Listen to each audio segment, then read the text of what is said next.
सुप्रभात। मैं Sunil Kumar career zone की ओर से आप लोगों का हार्दिक अभिनंदन करता हूं। आज के वीडियो में बताऊंगा कि हिमालय का वह कौन सा दर्रा है जिसके सहारे, जिसके रास्ते से भारत में विदेशी आक्रमणकारी प्रवेश किए थे। हमारे देश में हिमालय पर्वत का अपना आप में बहुत बड़ा योगदान है, क्योंकि हिमालय पर्वत हमारे देश के उत्तर में है और उत्तर में रहते हुए एक प्रकार का प्रहरी का काम करता है।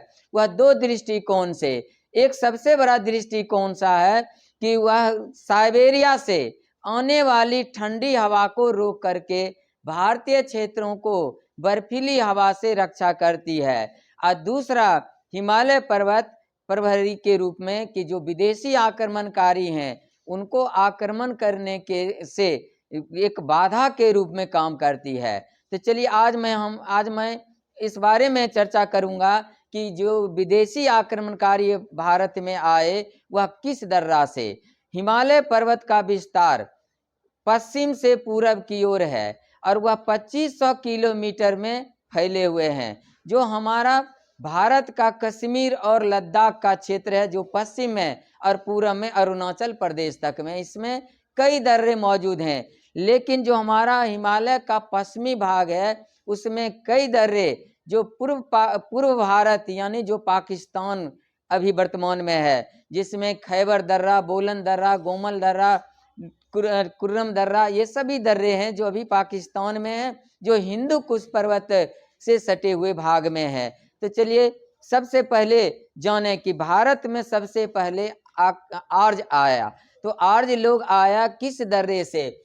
आर्य लोग भारत में बोलन दर्रा से प्रवेश किया था। और ईरानी आक्रमणी, जब आपसे पूछा जाए कि भारत पर सबसे पहले आक्रमणकारी के रूप में कौन आया, ईरानी या यूनानी, तो सबसे पहले ईरानी आया था। जो अहकमनी वंश के शासक, वह भारत में हिंदू कुश पर्वत में जो हिंदू कुश दर्रा है उसी के सहारे भारत में प्रवेश किया। तब आया यूनानी आक्रमणकारी और यूनानी आक्रमणकारी के रूप में सिकंदर आया और सिकंदर भारत में खैबर दर्रे से प्रवेश किया था।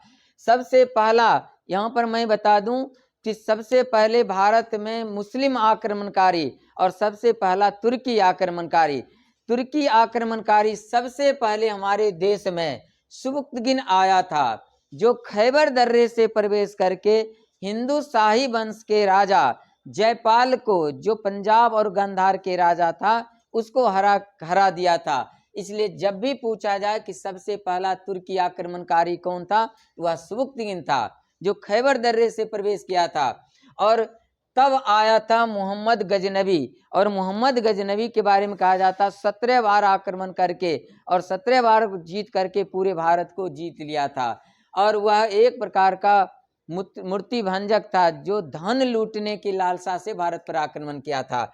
दूसरा मोहम्मद गौरी भारत में गोमल दर्रे से प्रवेश किया था। इसका उद्देश्य था भारत में शासन करना। दोनों में, गजनी और गौरी में यही अंतर था। गजनी आक्रमण किया था धन की लालसा से और गौरी आक्रमण किया था साम्राज्य बनाने यानी शासन करने के लिए।